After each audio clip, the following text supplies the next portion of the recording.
You're listening to an Airwave Media podcast.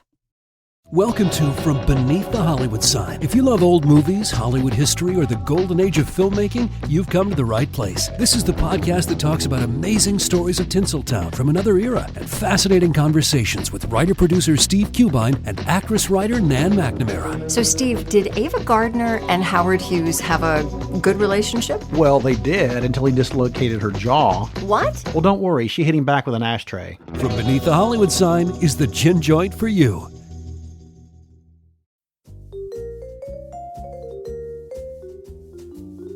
Do you love history but hate when it's stuffy and boring?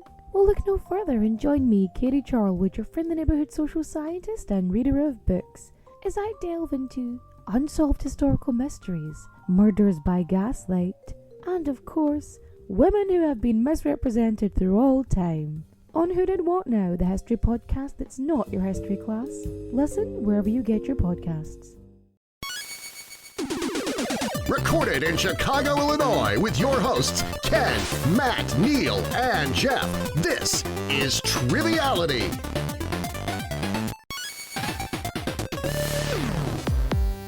Welcome to Triviality, the only podcast made with real, ethically sourced Neal.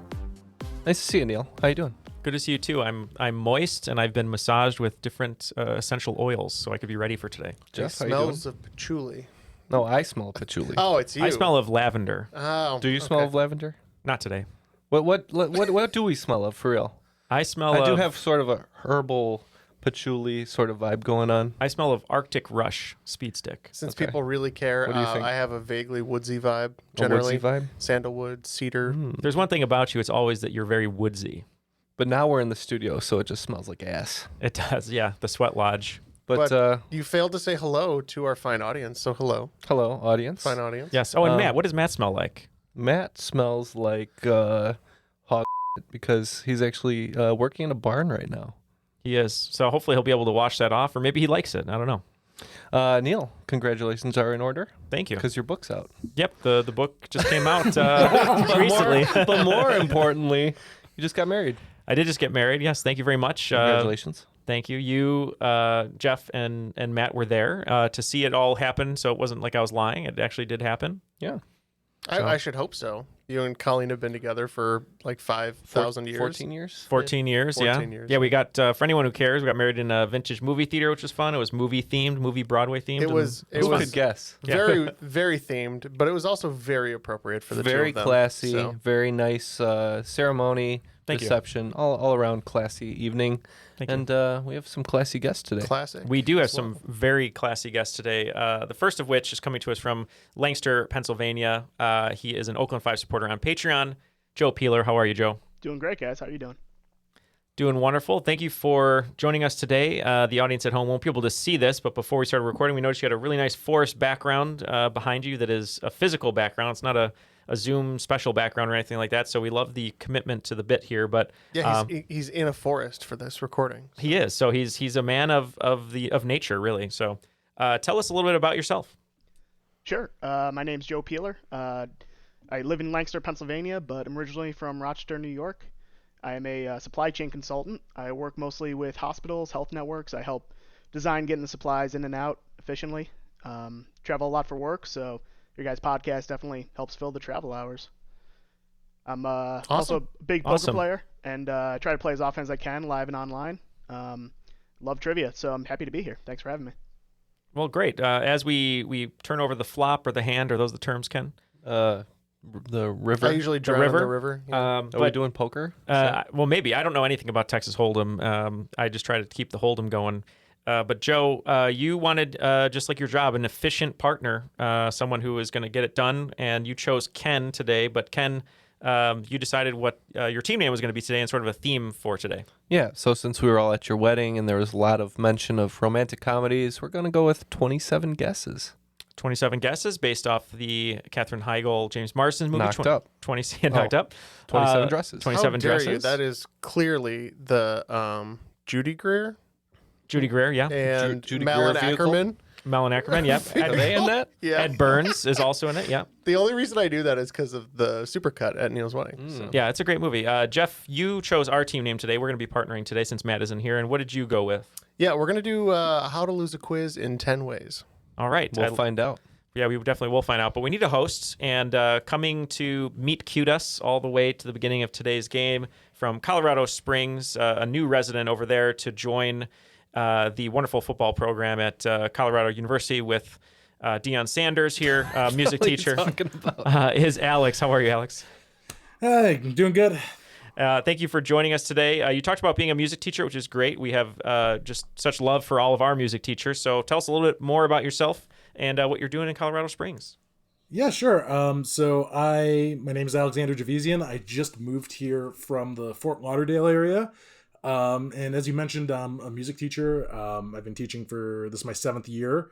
And I also, I didn't mention this before, but by night I am actually a professional trivia writer. Oh, I thought you were going to say you're a wrestler. Yeah, I thought you were about to say wrestler too for some reason. I don't know why.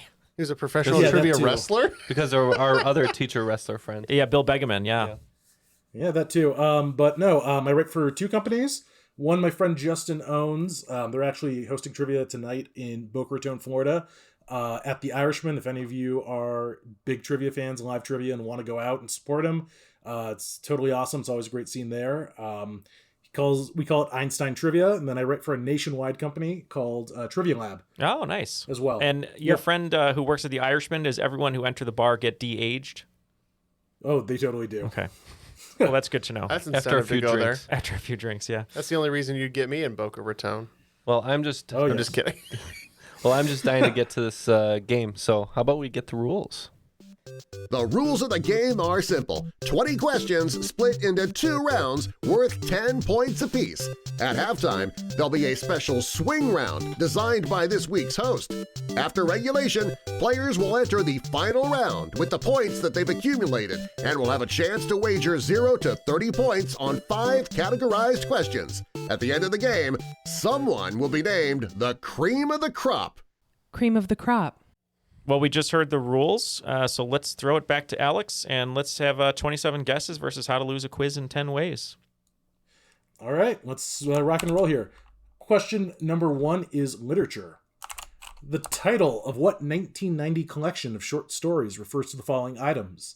Letters from a Girl Named Martha, a hotel-sized bar of soap, tranquilizers, condoms, a diary, comic books, and a hunting jacket. Okay, Jeff and I have an idea. We think it could be right, so we're going to lock in. All right, Joe, I have a little idea, but do you have a big idea?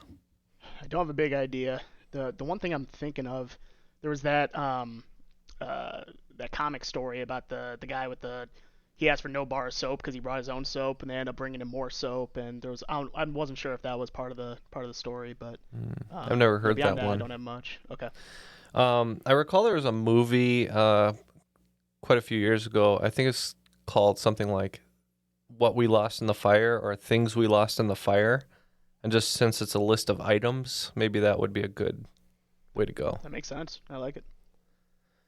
All right, we'll say Things We Lost in the Fire.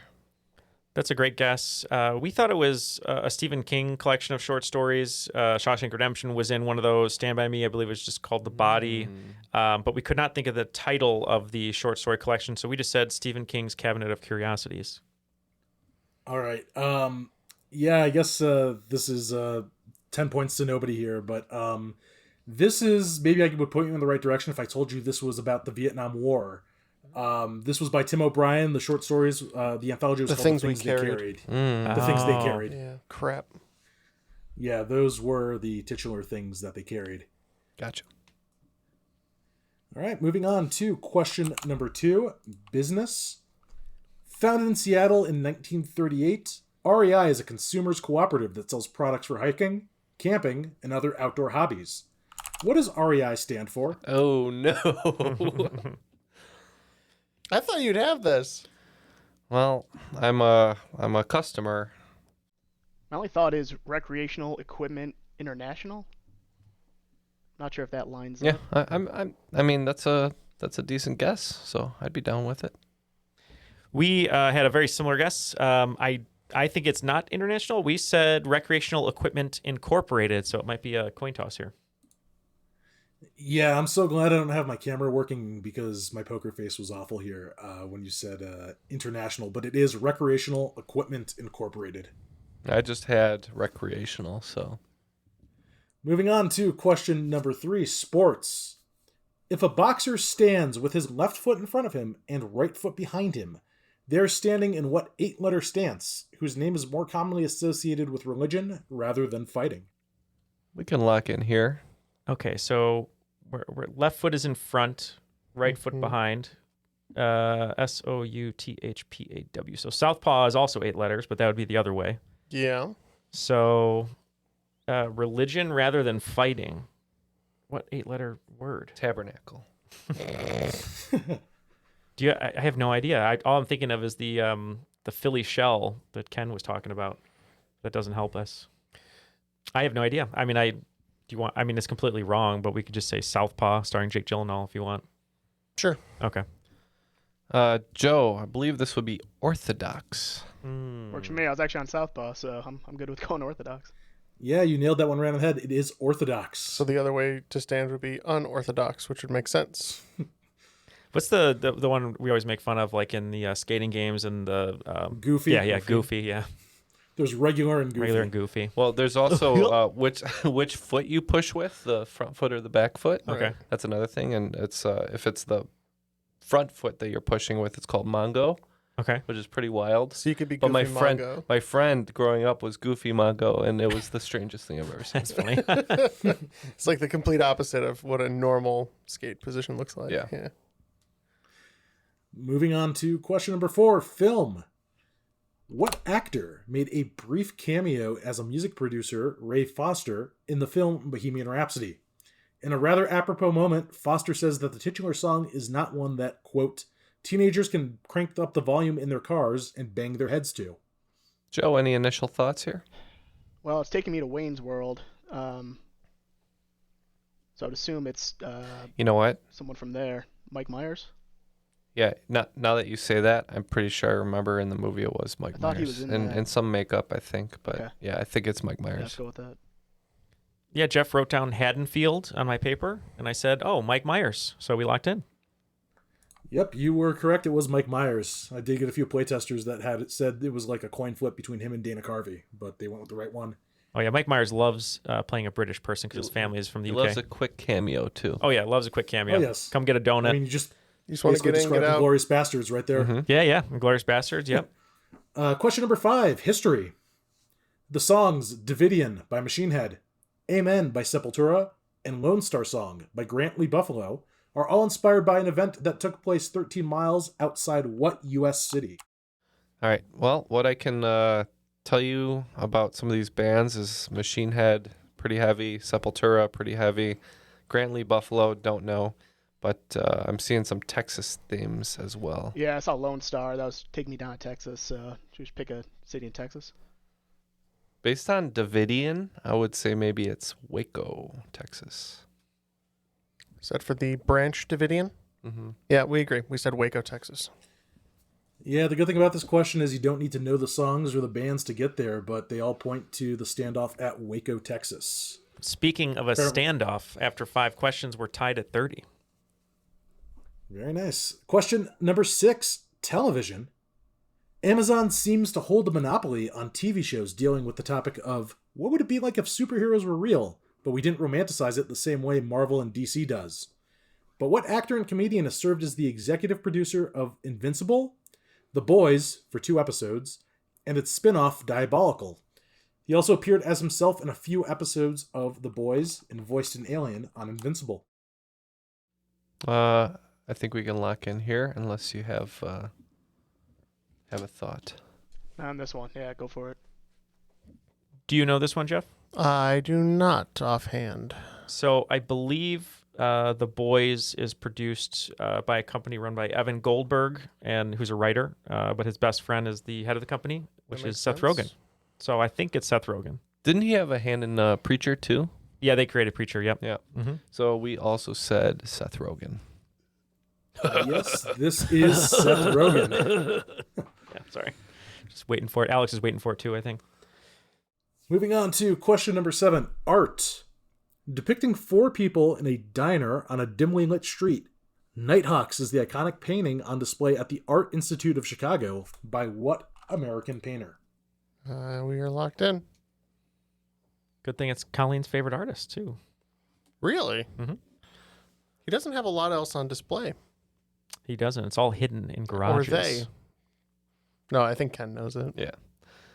Do you have an inclination on this one? No, I love the painting, and I think I'm gonna know when I hear it, but yeah, I can't pull it right now. But yeah, if you have anything, that'd be great. Okay. This artist was also the bad guy in Speed, I believe. Also in Blue Velvet, too. Blue Velvet. He loves Pabst Blue Ribbon. It's Edward? Hopper. Yeah, it's Edward Hopper, but it's not Dennis Hopper. We put Hopper, yeah. We said Edward Hopper. Yes, this was Edward Hopper. Yeah, I don't know how many of his other paintings people have seen, but it's all just weird isolationism and people just sitting by themselves, and gives a weird vibe to it. Yeah.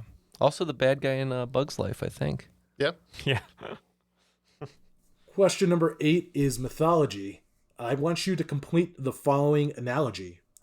Medusa is to Perseus. The Nemean lion is to Hercules.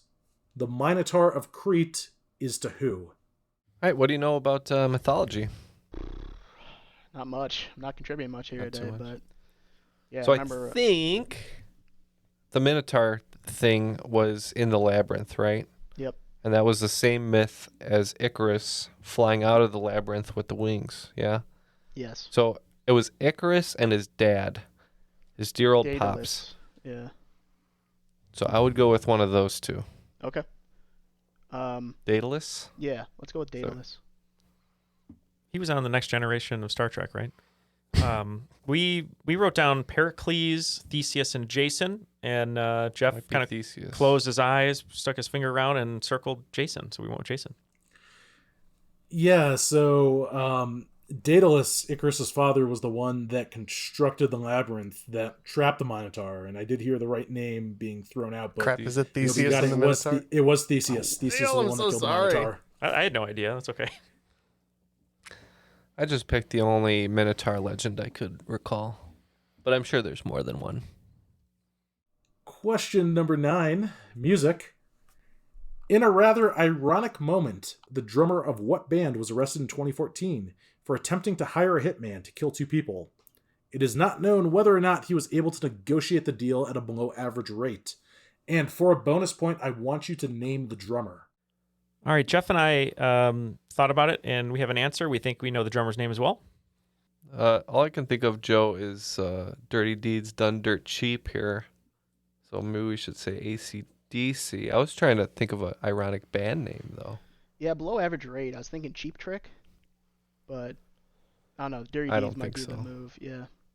Maybe if he was arrested for prostitution. Yeah, I guess let's go AC/DC. I don't know the name of the drummer, though. Yeah, I can't place that. Yeah, let's go with AC/DC. I don't remember that, though. Yeah, we also locked in with AC/DC, and the drummer, even though he likes to slap at a bass, he prefers the drums. We said Phil Rudd. Yeah, so the correct answer was, in fact, AC/DC. You know, Dirty Deeds Done Dirt Cheap. That's what I was kind of getting at. And yes, the drummer was Phil Rudd. How did you know that? Well, I like AC/DC a lot, and once I heard it was Phil Rudd. But you didn't know he hired a hitman? I knew none of that. I just knew, because he plays the same beat basically every time, but I just knew that his last name was Rudd, and you know my history with Paul Rudd, so that's how I remembered it. Yeah, P. Rudds. Yeah. All right, question number 10 is science. Sorry. When before he goes out on stage, does he look in the mirror and say, "Show me that stick"? Take a. I love that. Phil actually, I know we're talking about the wedding here again, but Phil was doing an impression of that movie you're talking about, which is Wanderlust, but he was talking about the chips and guac. And he's like, "I'm going to dip the chip. Give me some of that guac," which is funny. Question number 10 is science. Named after a British scientist, What is the name of the 2x2 grid used to determine the genetic outcomes of an offspring having a particular genotype? Neal, take 5. I think I got this one. All right. So Jeff's locked in. Is this one rolling around in your head? I think so. Is that some kind of square? Is it a pennant square? Or a I think you're close. That kind of jogged my memory.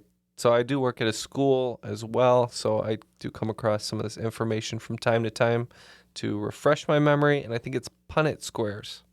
Some good teamwork over there figuring that answer out. Jeff, it was all by yourself on this one. Yeah. So in that case, I agree. Punnett squares. You are both correct. It is a Punnett square. After the first round, both teams picking up 40 points, and like question 5, it is still a standoff. Totals are at 70-70 going into the swing round. Before we do that, we just want to thank all of our patrons for helping us out here on the show. We love creating all of that extra content that you get each month, like the crop drop and the monthly Patreon bonuses. But also, if you are a patron, you do get all of our main feed episodes ad-free, our newest ones.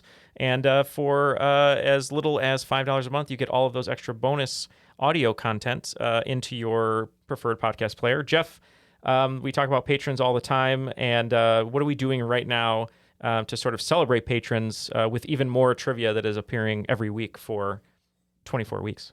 Wow, this is very atypical for Neal, who usually just leads people up to just stumble, but you led me right into a slam dunk for a plug about our Bloodsport competition, which is back for a season 3. Really excited about that. It's been going really well. Last season, we had 8 competitors. The year before, we had 6, I think. Yep. And this time we decided, okay, we'll add a few. So we did 32. And it's sponsored by and participated in by our supporters, right? Our patrons. By our patrons. So all 32 competitors in this year's Bloodsport, or this season of Bloodsport, because we didn't really do one last year, they are... They come from our patron pool. Pool. The patron pool, and they're from all around the world too. So I will say, is a pretty pool. Yeah, it is a nice pool. But yeah, if you'd like to talk join about the crop drops really quick too. We could, yeah. Let's talk about the crop drops. It's an Ask Me Anything formatted show. Usually runs about 30 minutes, and there's a ton of them.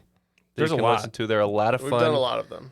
You just have to subscribe for And what, people just $1? keep asking us. Yeah, great or questions. $5. $5 for the crop drop. $1 for ad-free episodes. There you go. And for think about it, people. I do want to give a nice little shout out to all of our patrons who hear these episodes ad-free, because they commented on the Discord, on the crop, why are we still getting Patreon ads? Because we're already on Patreon. But that's because we like to leave them in for fun, and we add a little extra Easter eggs and things like that for all of you. So thank you for asking about it. But yeah, if you'd like to join... Logistically, I mean, it also makes it easier to not have to publish 2 separate well, that too, tracks, yes. But don't make the editor angry. Yeah, don't make the editor angry. But if you'd like to join them, go to patreon.com/trivialitypodcast. And very quickly... I do at least take out the part that says support us on Patreon from the show notes. Yes. But very quickly, definitely join us on the crop and on our Discord to kind of hang out with other Triviality listeners. We'd love to see you there to hang out and have some fun. So, Alex, what kind of swing round do you have in store for us today? This is going to be a fun one. I like to call it, you're going to need a hellhammer to build this one. I'm going to give you a list of 12 names. I want you to tell me if it is either a European metal band or a reasonably priced IKEA item. Okay. Never was there a better category. Yes. And I will spell out each one, and I apologize to both bands and the IKEA Corporation if I mispronounce any of them. Okay. Number 1, Naglfar. Naglfar. Why did I 2. think this would be easy?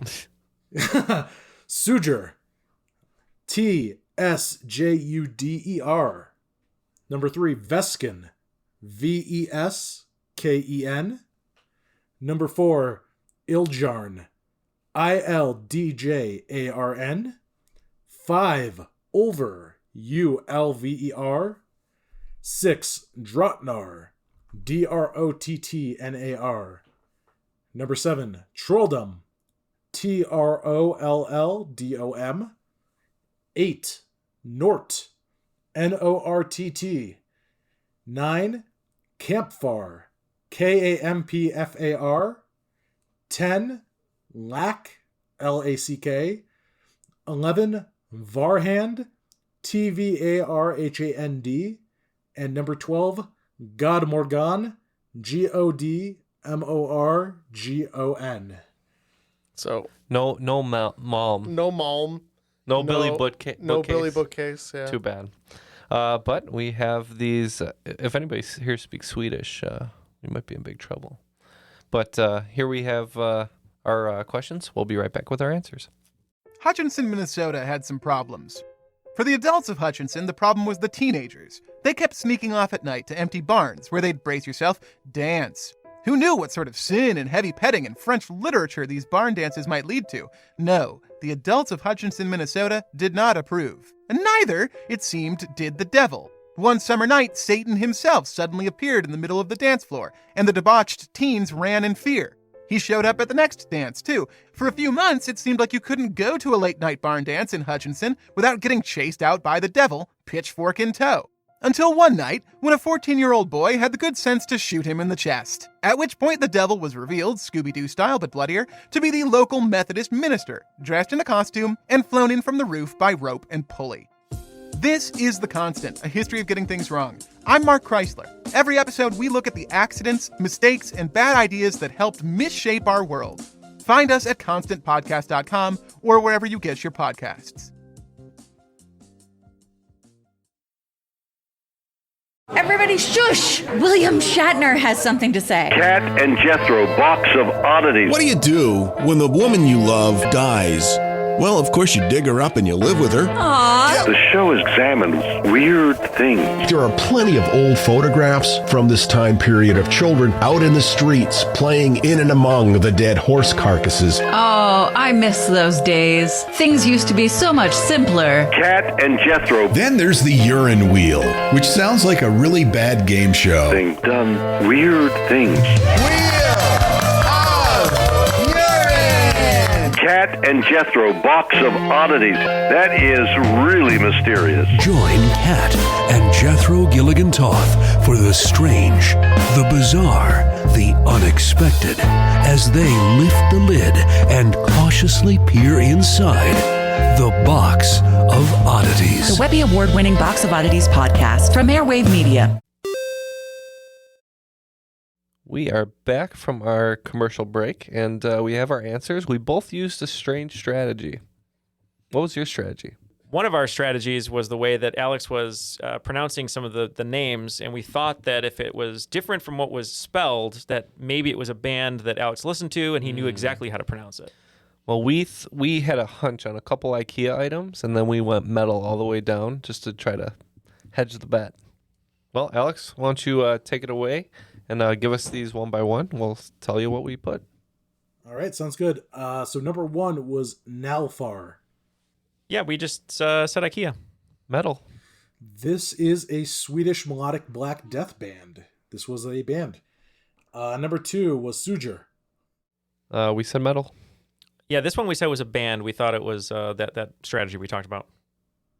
Yeah, number two is a Norwegian black metal band, Suger. Number three, Veskin. We went IKEA with this one. Yep, we went IKEA as well. Yes, the Veskin is a shelf unit for $15.99. That's why we know it so well. Yes. Question number four was Ildjarn. We said metal. We said band. This is a black metal band from Norway. Question number five, Ulver. Again, metal. This one we went IKEA. So Ulver is a black folk metal band from Norway, and now he does a bunch of synth pop stuff. I thought you were going to say he was a black metal band from Norway, but now he does a bunch of furniture. And now he's also the name of an IKEA item, so both get points. I really was trying to see if there was a black metal band or a European metal band that had the same name as an IKEA product, so I could have made it IKEA metal band or both. Oh, that would have been great. That would have been so tricky then. Also, while we're on the topic, Ulver, of all these bands and one other, is the only one I actually listened to. Oh. The rest I just found on Wikipedia pages. All right. Question number six, Dratnar. Metal. But I'm afraid our streak might come to an end sometime soon. We said band. Yes, Dratnar is a extreme metal band from Norway. Question number seven, Trolldom.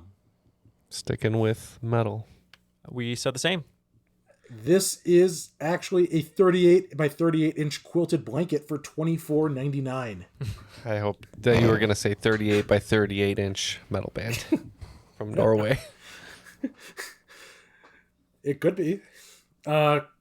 Question number 8, Nort. Metal. We said IKEA.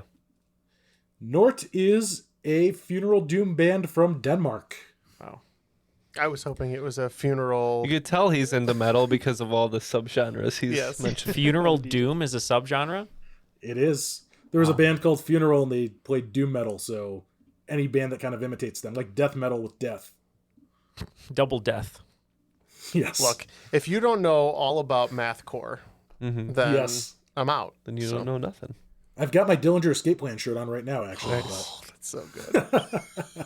That's a great band name, actually, now that I hear the name, Dillinger Escape Plan. That's great. Yeah, they're a pretty good band, too.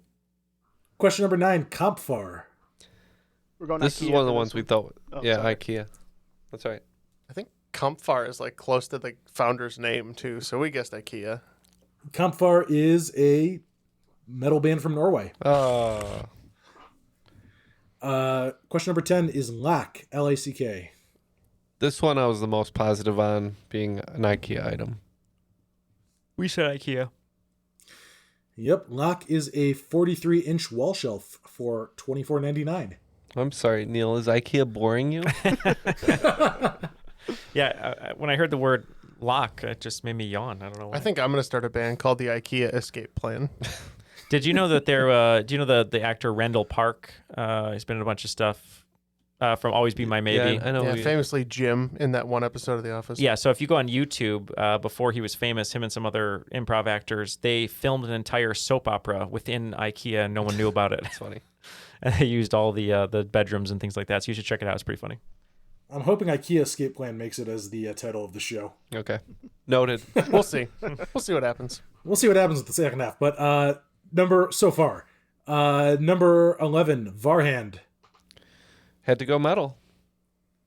We said band. This is actually a table lamp for $21.99. The Varhand. The old Varhand. Always at hand. And question number 12, Godmorgon. I hope this is metal because that's a great name. Yeah, we said it was metal. Well, it's a 5-piece box and lid set for $17.99. Right. And for the record, it was made of plastic, so metal doesn't pull it here.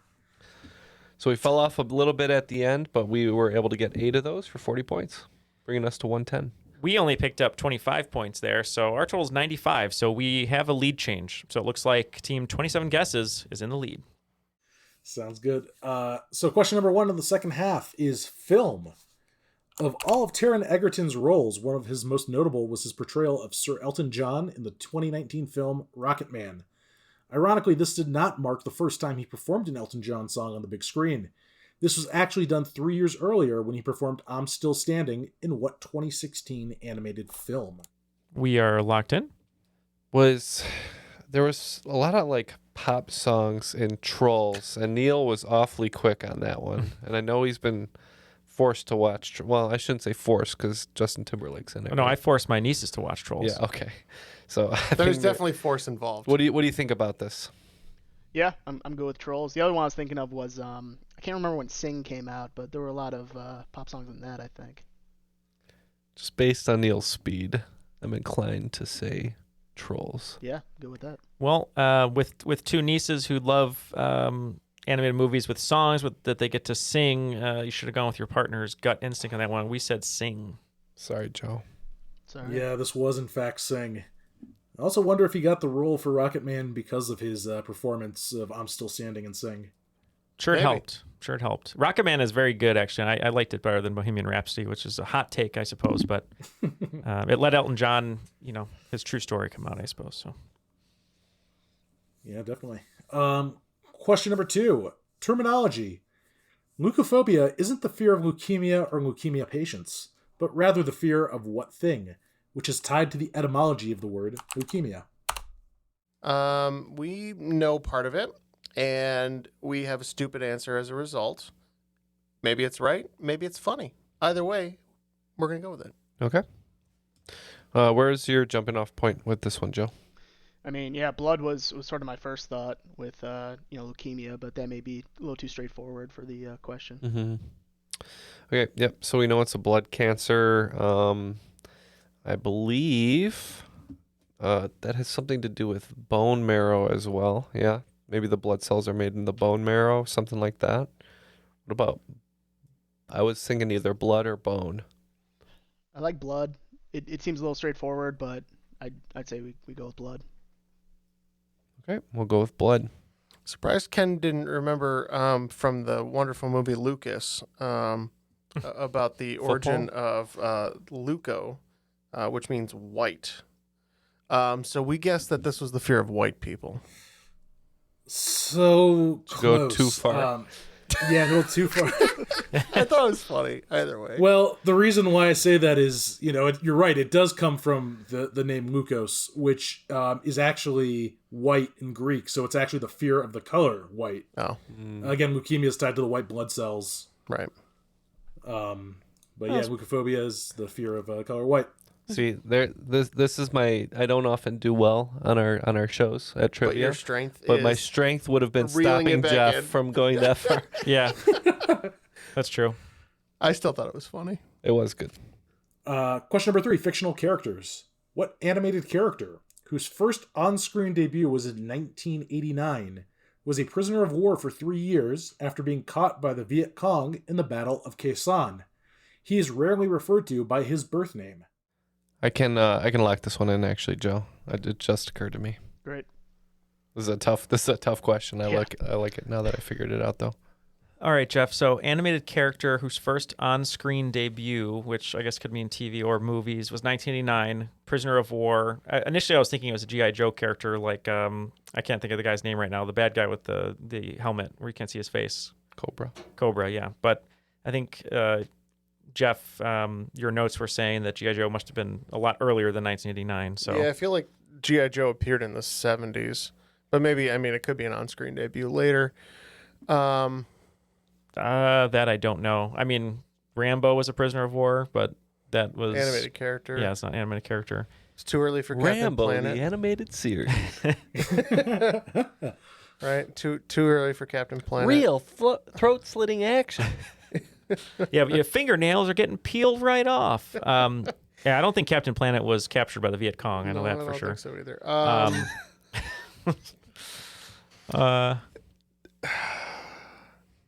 I don't know. We keep talking about G.I. Joe, but we thought that he premiered like much earlier than that. Well, I know he was a toy earlier, but maybe he wasn't on screen. Maybe he wasn't a animated character until 89. So what we're going to say it was the titular G.I. Joe. All right, so I'm a fan of The Simpsons. So I'm going to say this is Armin Tanzarian, also better known as Principal Skinner. Oh, my God. Wow. Yeah. When I ran this with the playtesters, I included, his real name was Armin Tanzarian, and they said that just made it way too easy. Yeah. So, yes, you're right. It was Principal Skinner. I didn't know he had a full name. Oh, don't worry. They retconned that episode so hard later. Question number 4. Bizarre, and I mean bizarre crossovers. In 2017, Alex Hawkins, the owner of an adult website, released a bizarre yet very serious letter to a pair of writers and directors. After hearing that their show on Netflix with a cult following would not be renewed, Hawkins made an offer to fund the series for a proper third season and final conclusion to stream on his website, citing their commitment to LGBT issues and the show being praised for their positive representation of LGBTQ characters. In the end, the plan never came to fruition, but named the show Hawkins attempted to acquire, and for one bonus point, named both of the individuals who created, wrote, and directed it, and I will accept their last names. Jeff, I'm pretty sure I know this one. I remember when the story came out, so we can lock in if you're good with this answer. Yes, I think that's a great answer. All right, so we're looking for something that was canceled after 2, and LGBTQ issues in the show. What do you think, Joe? Should we just tap on this one? I think do a kind of funny guess? I'm not sure. All right, let's say Emily in Paris. Yeah. Or is Bridgerton still going? I think so. No, 2017. They've only done 2 series. I know. All right, we're tapping. We don't know. Okay, this one I was pretty sure was the show Sense8, SENSE8, and we think it was created by the Wachowskis. The Wachowski Yeah, siblings. you're right. Yep, you're right. This was Sense8, and it was created by Lana and Lily Wachowski. One of those shows that I've always been told to watch. I just never got around to it, probably because I don't have a Netflix account right now. Lily. I thought her name was Leah, so I'm glad we didn't have to know first names. I hear that it's like the second best thing they've ever done outside the Matrix. They filmed some of it here in Chicago as well, and they did a lot of post here in It Chicago. definitely Some has people a worked cult on it. following. Like, yeah, I should check it out. Yeah, I didn't say this in the question, but I think Netflix did give it a third season. I think they gave them a movie, and or the deal was they were going to give them a movie, but not a third season or something. But they ended up getting both. Okay. Yeah. Question number 5: business.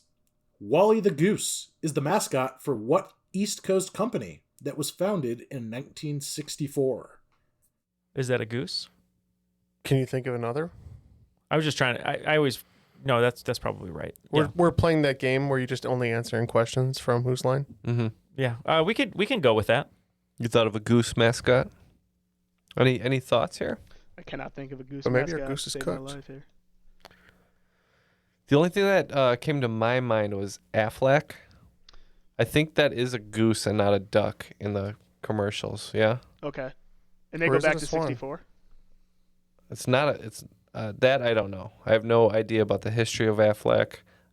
Yeah, we can go with that one.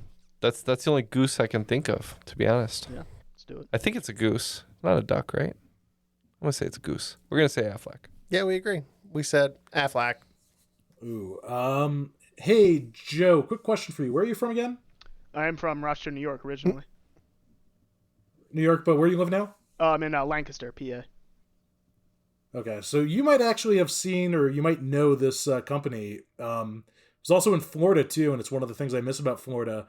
They just started moving around there around 2017, but they're big in the East Coast. It is actually Wawa. Wawa. Yep, we got those out here. Dang, missed that one. Yeah. Well, I'm not gonna blame myself for that one because I've never heard of that in my whole life. You know the great part about that answer is it is also perfectly acceptable to say after you get it wrong. Wawa. Wow. Well, speaking of Wawa, we closed the gap a little bit, Jeff. So we've Not with picked, that one. Well, we picked up 21 points. And bring now us, with white people. Well, yeah, bring us up to 116, and the other team there only picking up 10 points in the first half here, bringing their total to 120. So 4 points is all that separates us. Tough first half. Awesome. Round number 6 is history. The first Six Flags theme park was Six Flags Over Texas, opened in 1960. The name's a reference to the 6 different nations that govern Texas, including the United States and the Confederate States of America. For 2 points each, name the other nations that the remaining 4 flags represent. Locked in. Mexico. Mexico's 1. The Republic of Texas. Sure. And then 2 more. I think possibly Spain. Spain? Spain seems right. Spain. And UK And kind of had their hands on everything at some point, so maybe the UK. you think so? Okay. Yep. We'll guess UK as the last one. Or England, I guess, more specifically. England. We agree on the Republic of Texas. Very famous. That's where they get their, can-do attitude from. And then we said Mexico, obviously. It was a part of Mexico before the Mexican-American War. Spain before that. And you may or may not remember a small little purchase of Louisiana that included Texas territory. We said Vive la France. And that is correct. The 4 answers were Spain, France, Mexico, and the Republic of Texas. Question number 7 is television. The FX and Hulu series Reservation Dogs is both set in and filmed in the state of Oklahoma. The series has heavy product placement from what fast food chain, whose headquarters is also located in the state of Oklahoma? I have not seen Reservation Dogs. Neil, have you? No, I know a lot about it. I've seen the trailers and stuff, and Taika Waititi talks about it quite a bit. It's a fantastic series, and I heavily recommend anybody watch it. Okay, Jeff and I wrote down 3 names, and Jeff circled one. We'll see if his luck goes well this time. It won't. Joe, any thoughts? Not much. I wrote down a couple fast food joints, but I mean, I'm grasping at straws here. So if you have any inkling. The only thing I want to say is that there's that show Chuck on ABC a while back, and Subway stepped in to save the show by putting Subway sandwiches like in every episode, like very blatantly. So maybe Subway. Chuck was an NBC show, thank you. Oh, NBC. Sorry. Everything else about that was correct. Also, the show was fantastic. Done? No, the best Subway promoted show, of course, is Korean dramas. So check out Subway So Korean Subway dramas. the point is that Subway puts a lot of They ads and advertise a stuff. lot. So Yep. Good. Subway? I like it. Let's do it. They are also the largest franchise by number of locations. It's not even close. What did you guys say? We wrote down Sonic and Hardee's, and I said, Jeff, pick one, and he circled Hardee's. Yeah, Carl's Jr. is their West Coast counterpart, so maybe it's Hardee's. All right. Hate to be the bearer of bad news, but you were on the wrong side of the coin flip. It was, in fact, Sonic.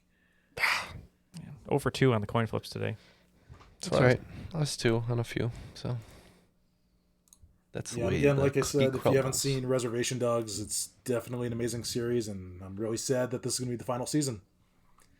All I knew is it wasn't Waffle House. Question number 8, travel. If you look at your plane ticket and see you have a layover at the airport with the IATA code IAH, India Alpha Hotel, what city would you be stopping in? And for a bonus point, name the person that this airport is named after. This is not the sort of thing that I tend to remember. Yeah. Do you know how the runways are numbered? Like there's a very specific sequence of...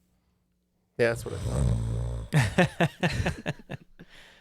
There's a great CGP we can gravy. tap on this. There it is. Are we just going to take a tap on this? Yeah. Go ahead, Jeff. Ken, what if I told you that you have PTSD because of this airport? Oh, yeah. Were we there? We were. Maybe recently. Okay. I think IAH is the airport code for Ronald Reagan Airport. Clearly, I did not look at my ticket. Well, it was named after a president, but it isn't Ronald Reagan. This is Houston, and the IH airport is named after George Bush. Yeah. Well, yeah, DCI. What was the? I don't know where we were. You were But at DCA. DCA. I took a guess. All right. Question number 9 is comics. Bordering Hungary, Romania, and Serbia. What is the name of the fictional country found in Marvel Comics ruled by Dr. Doom? Presuming that this is the one that sounds like it's in that area from Avengers Age of Ultron, we're going to lock in. Okay. Do you happen to know this one? I don't. Hoping you can help me out on this one. All right. So just presuming that it's the same one as that one that's run by Dr. Doom, which I can't confirm or deny. The one from the movies was called Sokovia, I believe. And that's probably the best guess that we're going to have. Yeah, we also said Sokovia, which actually sounds like some combination of Serbia, Croatia, and Romania. I might need to fact check this. I mean, I did say comics, but does it start with an L? Yes, Latveria is then what I think have you're right. from Marvel Comics. But I don't know if in the movie franchise they retcon that. If they did and say Dr. Doom rolled over Segovia, I'll give you credit. No, Dr. Doom's not in the MCU yet. So Yeah, you're not good. yet. Perfect. Yeah. That makes I it wasn't easier gonna. I had the L rolling around in my head, but I was never gonna pull that. So right. Both And teams. who's voting for President Dr. Doom? Did by we the even way? get the country name yet, guys? We didn't hear the answer. Yeah, he said it. Oh. Yeah, Latveria. Oh, Latveria. Latveria. Yeah. That's where we went today when we were lifting, right? Latveria. Going into the final question, both teams 0 for 3 in the last 3 questions. So hopefully we can end strong here. The capital of Latveria is Doomstadt. Doomstadt. Is that an IKEA product or a metal band? Dr. Doom 2024. Question number 10 is opera. What 1814 opera, centering around the character Lenore rescuing her father, was the only opera to have been written by Ludwig van Beethoven? Its title was also used as an important plot point in a 1999 film, whose 2 stars were married on screen and in real life at the time. We can lock in over here. Geely? I know it was 2006. And they weren't married at the time. So I wasn't around in 1814. Surprise, surprise. But I was around in 1999. But I have to think about this one a little bit. Oh. So, 1999. We know you know this. It just popped into my head. I swear I didn't realize it until. All right. So, married couple, Tom Cruise and Nicole Kidman. Yes. Eyes wide shut. We're going to say Fidelio. Yeah, we locked in with Ken's safe word, Fidelio. It is, in fact, Fidelio. Thanks for finishing with my favorite question of the game, because I love saying Fidelio. Glad we're not making episode art for Ken's safe word as an episode title. Yeah, I do think my favorite thing as a trivia writer is writing those questions where people are completely stumped and then they reread it and think it over and they're like, oh, and then they've kind of put 2 and 2 together. After regulation, it looks like 27 guesses, picking up 16 points in that second half, bringing their total to 136, and still unable to pass them, and only 2 points behind is 10, what is it, Jeff? How to lose a quiz in 10 ways. Exactly. We picked up a measly 18 points, bringing our total to 134, so it is still 2 points. 2-point game. 2-point game. Well, you know, Neil, there's only one thing left to do. And go to the final round. All right, here are your categories for the final round. Number 1, smear campaign. Number 2, axe to fall. Number 3, irony is a dead scene. Number 4, sky void of stars. And number 5, with doom we come. All right, the wagers are locked in, and both teams kind of took a look at their score sheet, said, oh, we got about 50% right in the regular game, and wagered 15 on all of them, except you guys threw 17 on one, just in case we all swept. Yeah, so with Doom We Come may be the thing that ties it all up in the end. All right. But we shall see. All right, question number 1, smear campaign. A controversial political ad involving a girl playing with a flower before getting annihilated by a nuclear bomb was created for the presidential campaign of what Democratic president? Question number 2, axe to fall. Where's Papa going with that axe? Is the opening line to what beloved 1952 children's book? Question number 3, irony is a dead scene. The Secret Service was created on April 14th, 1865 by Abraham Lincoln hours before he was assassinated. What type of crime was the Secret Service originally tasked with investigating? Question number 4, sky void of stars. If a star nebula becomes an average star, it then becomes a red giant and then becomes a planetary nebula before eventually turning into what type of object, whose name may be familiar to fans of Games Workshop when used in a different context. And question number 5, with Doom We Come. The 2-piece Austrian metal band Summoning takes the majority of their lyrics from the poetry of J.R.R. Tolkien. The title of their 2018 album, With Doom We Come, is taken from the lyrics of a song found in The Two Towers. What characters sing this song in the book? We now have our questions. We're going to think about our answers, and we'll be right back after these messages. Monsters are as old as humanity itself. Monsters embody our fears. Yet, they help us define the boundaries of what it means to be human. We know most monsters aren't real, yet we can use monsters to learn about reality.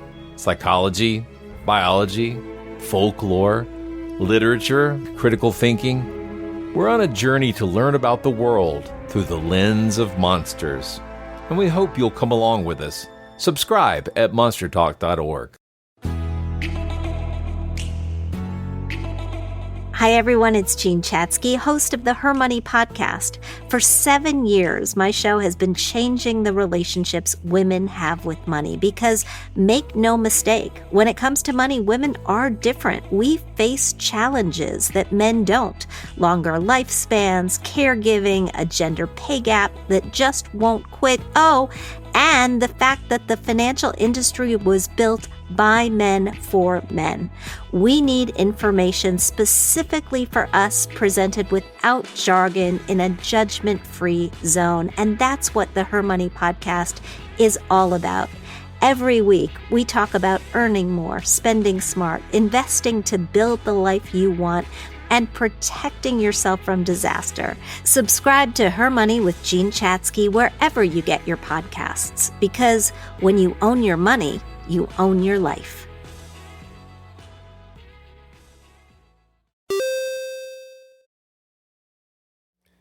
And we are back. We have our answers written. I think we might have a couple good answers here.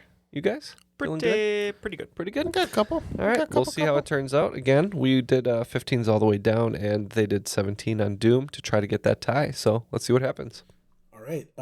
Question number 1, smear campaign. A controversial political ad involving a girl playing with a flower before getting annihilated by a nuclear bomb was created for the presidential campaign of what Democratic president? I mean, that's how I want to go, first of all, playing with a flower. And then, Joe, what did we end up saying here? We picked Carter for this one. Yeah, we thought the time was right during the Cold War still, and yeah, hopefully it's Carter.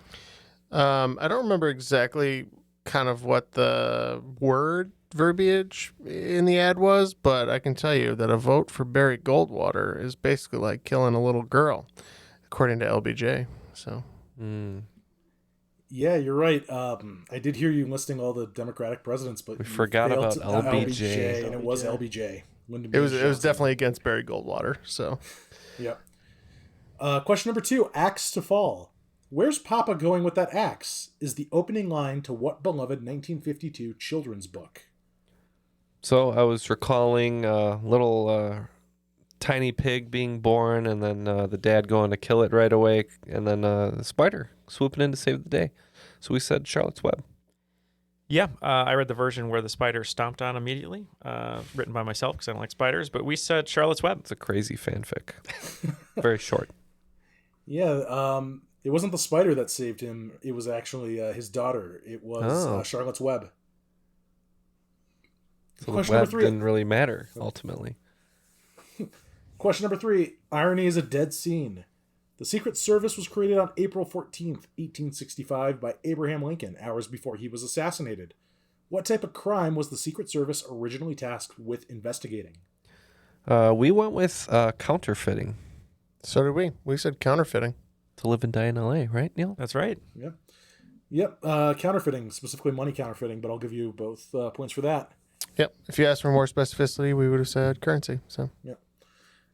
Question number 4, sky void of stars. If a star nebula becomes an average star, it then becomes a red giant, and then becomes a planetary nebula, before eventually turning into what type of object, whose name may be familiar to fans of Games Workshop when used in a different context? Did you want to go over our reasoning for this one, Joe? Yeah, so we were between a couple. We were eyeing up supernova and black hole, but given the category, sky void of stars, we kind of land on black hole. Ooh, that's a great guess. Black hole sun, champagne supernova, etc. But Jeff, we took a different star path, and I can't remember what a planetary nova is, but I thought red giants turned into white dwarves, so we said white dwarves. Yeah, the periodical that Games Workshop releases with information on Warhammer 40k, Age of Sigmar, Middle-earth, Tabletop, and all that other stuff is called White Dwarf. Nice, Jeff. And question number 5, with Doom We Come. The two-piece Austrian metal band Summoning takes the majority of their lyrics from the poetry of J.R.R. Tolkien. The title of their 2018 album, With Doom We Come, is taken from the lyrics of a song found in The Two Towers. What characters sing the song in the book? Well, the boys across the table for me might have just clinched it, but I can at least have the satisfaction of answering a Lord of the Rings question, hopefully correctly. We're going to say the Ents and Treebeard. I was going to say Treebeard and the Ents. Yeah, Treebeard, the Ents, all of them were singing, so I'll give you credit for either of those answers. And 1 billion points if you can tell me where the Entwives are, Jeff. With Doom They Come. We lost them. Okay. 1 billion points to you. Yay! We got 1 billion points, Neil. So in the end, it turns out it didn't matter at all. We didn't need to play the game. It's all been a waste of time. But a fun time. A fun time indeed. But what are the scores, just to make sure we've got this right? Well, to end this game, we are cutting down the tree beards and making some paper in order to keep the score here. It looks like Team 27 Guesses is picking up 15 points, bringing their total to 151. And How to Lose a Quiz in 10 Ways, picking up 77 points, bringing their total to 211. 1,211,000,000. 1,211,000,000, making us today's cream of the crop. The cream will rise to the top. Oh, yeah. Nicely done. I wanted to win, but you know what? You guys earned it with that final round. No, it was the final round. We were trailing the whole game, and we were able to come out strong. We thought that 17-point wager was going to be a gamble, but luckily we were able to pick up the other question. It's so unlike me to drop the ball in the final round. Yeah, right. That's not in your modus operandi, as Jeff would say. But got to give it up to Joe. He was an excellent teammate. It's sad to say goodbye, but it is time. Joe, any final shout-outs today? No, I think I'm good. Thanks for having me, guys. Had a lot of fun. Yeah, shout out to my trivia crew, my poker crew. Yeah, had a great time. Thanks again. Sweet. Yeah, thank you, Joe. Thank you for being a Patreon supporter. And all those questions were so well written and very inventive, and that could only come from a seasoned pro. A seasoned pro. And Alex, you are definitely a seasoned pro. Happy moving to your new place. But any shout outs you'd like to give before we let you get back to on taking boxes and putting them away and everything? Definitely appreciate it, guys. Been fan of the show for years, but do have some shout outs to my trivia co-writers, Justin at Einstein Trivia and Matt at Trivia Lab. Also to my old trivia teams at the Irishman, who I miss. Whiskey Within, Matt, who goes by a different team name each week. Taming and Paula's You Can't Get Herpes Twice, Quiz in My Pants, Average at Best, What's That Saxophone, and that one team that always changes their name, but the last one I remembered was It's Raining Cats and Russian Oligarchs. Very good. Great team names. And Ken, speaking of names, there's some great names on our network. Is that right? Yeah, that's right. Airwave Media is our network, and their website is, unsurprisingly, airwavemedia.com. Corner the market. Yep. You could find such great shows as Fan Theory Queries, Queen's Podcast, and Who Arted. All right. Well, we know I a lot always of say Who Arted. That's because a lot of people are. They get a lot of plugs on our show. What can I say? We need some plugs here because there's a lot of arting going around in the Sweat Lodge every episode we record. So. Oh, I thought you were going to make an arty hair plug. Never mind. No. Well, thank you very much to Joe and Alex for joining us today, and for Matt, who is on a pig farm. We hope he's doing well. He's got the shovel in hand. He's got the shovel. He doesn't have the axe in hand, as we learned from Charlotte's Web. We don't want to axe the pigs. But thank you very much to Matt, Joe, Alex, Ken, and Jeff. My name is Neal, and that was Triviality.